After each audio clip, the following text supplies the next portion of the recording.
ગુજરાતવાસીઓએ હજુ પણ કમોસમી વરસાદનો માર સહન કરવો પડશે। હવામાન નિષ્ણાંત અંબાલાલ પટેલે આગામી 2 દિવસ રાજ્યમાં ગાજવીજ સાથે કમોસમી વરસાદની આગાહી વ્યક્ત કરી છે।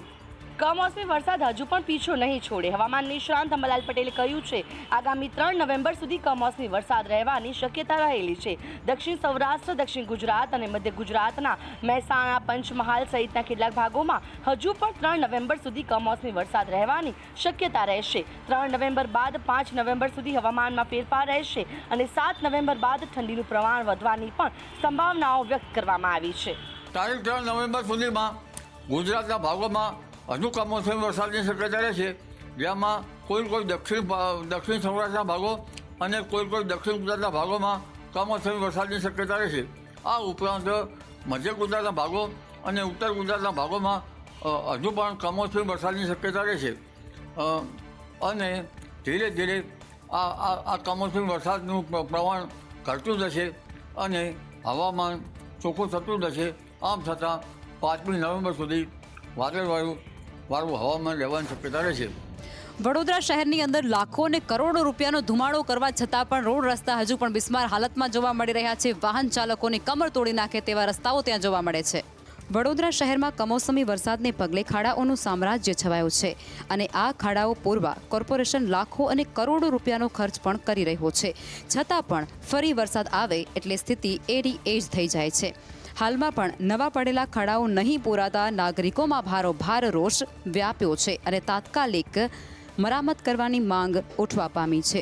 હલકી કક્ષાએ મટીરિયલ વાપરીને ખાડા જેમ તેમ પૂરી દીધેલા અને લોકોના પાછા ખાડા ચાલુ થઈ ગયા। હવે અત્યારે શિયાળો છે કે ચોમાસું ખબર પડતી નથી, એટલે કોર્પોરેશનના અધિકારીઓ કી કેટા છે સાહેબ? છેલ્લી 3-4 વર્ષથી મેં આ L4 ને L5 મારા જે તમારા આપણા જે મહાનગરપાલિકાના જે કોર્પોરેશનના ભ્રષ્ટ અધિકારીઓ છે એના લીધે ગિફ્ટ મળેલ છે। લાખો અને કરોડો રૂપિયાનો વેરો ભરવા છતાં પણ સ્થાનિક લોકોને પારાવાર મુશ્કેલીનો સામનો કરવાનો વારો આવી રહ્યો છે। પાયાની સુવિધાઓથી વંચિત રહેતાની સાથે તમામ લોકો અત્યારે રોષે ભરાયા છે। રાજ્યમાં વરસી રહેલા કમોસમી વરસાદને કારણે ખેતીને મોટા પાયે નુકસાન થયું છે, જેના કારણે શાકભાજીના ભાવમાં તોતિંગ વધારો થતાં ગૃહિણીઓનું બજેટ ખોરવાયું છે। ગુજરાતમાં પડેલા કમોસમી વરસાદે ખેડૂતો અને ગ્રાહકો બંનેની ચિંતા વધારી દીધી છે। ખાસ કરીને શાકભાજી બજાર પર આ વરસાદની ગંભીર અસર જોવા મળી છે, જેના કારણે શાકભાજીની આવકમાં નોંધપાત્ર ઘટાડો થયો અને તેના સીધા પરિણામે ભાવમાં વધારો થયો। આ કમોસમી વરસાદને કારણે વેલાવાળા શાકભાજીની આવક 20થી 30% જેટલી ઘટી છે, તો ટામેટા, કોથમીર, મરચાં, ફુલાવર, કોબીની આવક જાણે સંપૂર્ણ બંધ થઈ ગઈ છે।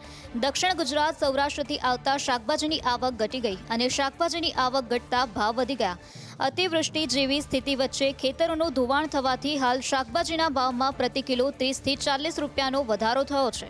વેપારીઓના મતે ખેતરોમાંથી પાણી ઓસરતા હજુ સમય લાગશે, જેના કારણે હજુ 1 અઠવાડિયા સુધી શાકભાજીની આવકમાં અનિયમિતતાની શક્યતા છે। દેવભૂમિ દ્વારકામાં ગેરકાયદેસર રીતે માછીમારી કરતા હોવાનો આક્ષેપ માછીમારો દ્વારા કરાઈ રહ્યા છે। દેવભૂમિ દ્વારકામાં કમોસમી વરસાદ અને અન્ય બાબતોને ધ્યાને રાખી તંત્ર દ્વારા માછીમારી ન કરવાની સૂચના આપી દેવાઈ છે, પણ આ બધા વચ્ચે એક મોટો ખુલાસો થયો છે કે દ્વારકામાં ગેરકાયદેસર માછીમારી રોકવામાં તંત્ર નિષ્ફળ સાબિત થયું છે, કારણ કે કમોસમી વરસાદ વચ્ચે પણ દરિયામાં ગેરકાયદેસર માછીમારી કરતી બોટો જોવા મળે છે। સ્થાનિક માછીમારો દ્વારા એવો આક્ષેપ કરવામાં આવે છે કે સરકારમાં રહેલા અધિકારીઓ પોતાના લાગતા વળગતા લોકોને માછીમારી કરવાની છૂટ આપે છે અને અન્ય લોકોને બોટો દરિયામાં લાગેલી જોવા મળે છે, જેને કારણે સ્થાનિક માછીમારોમાં રોષ જોવાઈ રહ્યો છે। ફિશરીઝ વિભાગ દ્વારા અધિકારીઓનો લૂલો બચાવ કરતા જોવા મળ્યા। જો કે અધિકારીઓના આ રટણના કારણે પ્રશાસનની કામગીરી પણ સવાલોના ઘેરામાં આવી છે।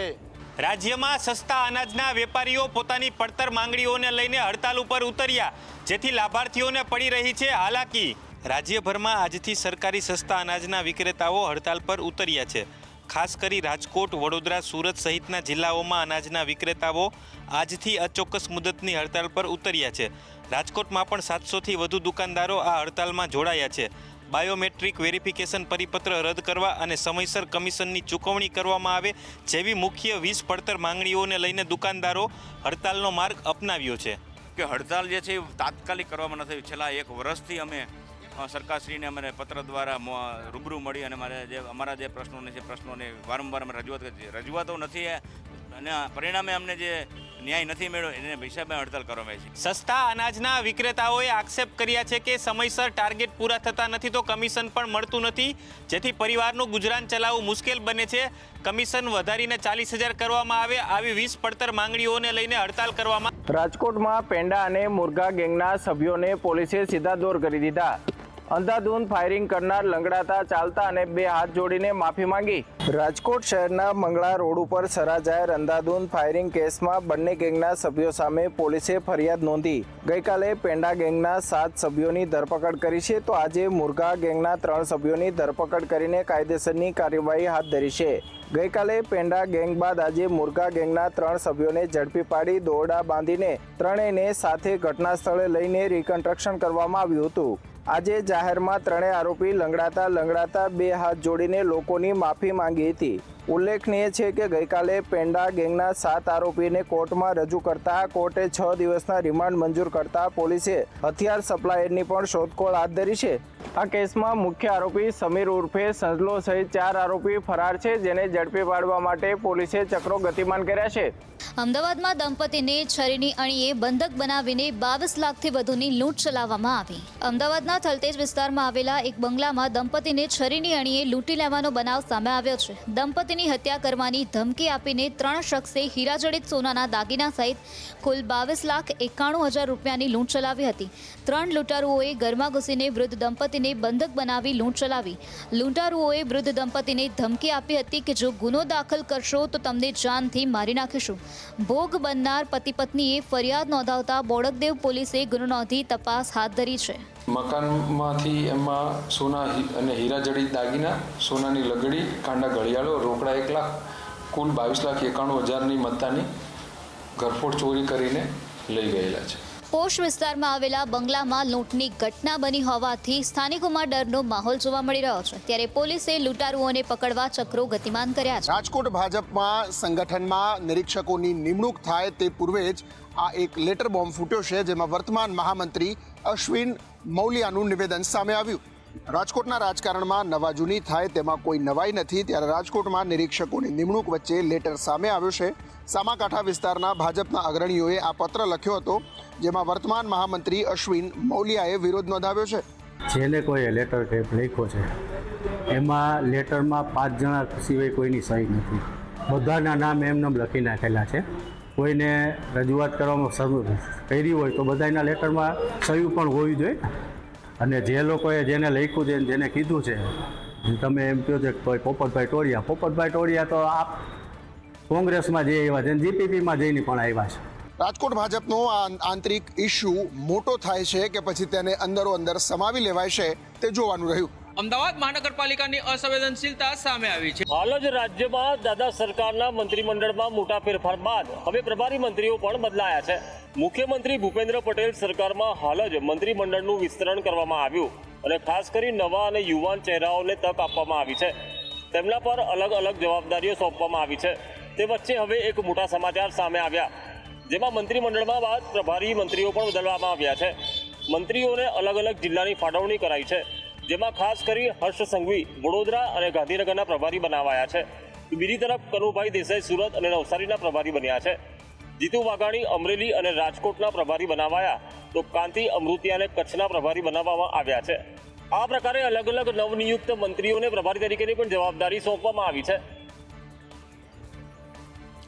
એસઓયુ ખાતે રજવાડાઓનું મ્યુઝિયમ બનશે. મ્યુઝિયમના આ નિર્ણયને પાટીદારોએ આવકાર્યો છે. એકતાનગર કેવડિયા ખાતે સ્ટેચ્યુ ઓફ યુનિટી નજીક લીંબડી ગામે 800 કરોડના ખર્ચે 3 મ્યુઝિયમ બનવાના છે. ગઈકાલે પીએમ મોદીએ આ મ્યુઝિયમનું ખાતમુહૂર્ત કર્યું, જેમાં રાજા રજવાડાઓનો ઇતિહાસ, સરદાર વલ્લભભાઈ પટેલનું યોગદાન અને 5 ગેલેરીઓ જોવા મળશે. અને વર્ષ 2027 પહેલાં આ મ્યુઝિયમનું કામ પૂર્ણ થઈ જશે. ત્યારે મ્યુઝિયમ બનાવવાના આ નિર્ણયને પાટીદારોએ આવકાર્યો છે, જેને લઈને વિશ્વ ઉમિયાધામના પ્રમુખે વડાપ્રધાન નરેન્દ્ર મોદીનો આભાર માન્યો. સ્ટેચ્યુ ઓફ યુનિટી ખાતે રજવાડાઓના મ્યુઝિયમના નિર્ણયને પાટીદારોએ આવકાર્યો છે. કે સરદાર સાહેબે અખંડ ભારતનું નિર્માણ કર્યું અને આજે 75 વર્ષ બાદ પણ એ રાજવી પરિવારોને યાદ કરીને વડાપ્રધાનશ્રીએ મ્યુઝિયમ બનાવવાની જે વાત કરી છે, એનાથી દરેક રાજવી પરિવારોમાં અને દેશના દરેક લોકોની અંદર એક આનંદ અને ઉત્સાહ સાથે આ ઘટના ગૌરવપૂર્ણ સાબિત થઈ રહી છે. આ માટે વિશ્વ ઉમિયા ફાઉન્ડેશન માનનીય નરેન્દ્રભાઈ મોદી સાહેબ અને એમની સરકારને ખૂબ ખૂબ અભિનંદન પાઠવે છે. યાત્રાધામ દ્વારકામાં ફરી એક વખત તંત્રનું બુલડોઝર ફરી વળ્યું છે. ભૂમાફિયાઓએ કરેલા ગેરકાયદેસર બાંધકામ તોડી પાડવામાં આવ્યા. સરકારી જમીન પર દબાણ કરી બેઠેલા ભૂમાફિયાઓ પર તંત્રએ કાર્યવાહી કરી છે. દ્વારકામાં દેશ વિદેશથી યાત્રાળુઓ આવે છે ત્યારે કેટલાક ભૂમાફિયાઓએ સરકારી જમીન પર ગેરકાયદેસર યાત્રાળુઓ માટે રોકાણનું ભવન બનાવી નાખ્યું હતું. અગાઉ તંત્ર દ્વારા નોટિસ પાઠવી સ્વેચ્છાએ દબાણ ખાલી કરવા માટે જણાવાયું હતું, પરંતુ દબાણો સ્વૈચ્છિક દૂર ન થતા તંત્રએ બુલડોઝર કાર્યવાહી કરી છે. 2 માળનું વિશાળ ભવન તોડી પાડવામાં આવ્યું છે. ત્યારે દ્વારકા નગરપાલિકા, એસડીએમ, મામલતદાર સહિતના અધિકારીઓ હાજર રહ્યા હતા. સાથે કોઈ અનિચ્છનીય ઘટના ન બને તેને લઈ પોલીસ બંદોબસ્ત ગોઠવી બુલડોઝર કાર્યવાહી કરવામાં આવી છે. આગળ પણ તંત્રની બુલડોઝર કાર્યવાહી યથાવત રહેશે. ત્યારે અતિક્રમણ કરી સરકારી જમીન બચાવી કાળી કમાણી કરતા ભૂમાફિયાઓમાં ફફડાટ જોવા મળી રહ્યો છે.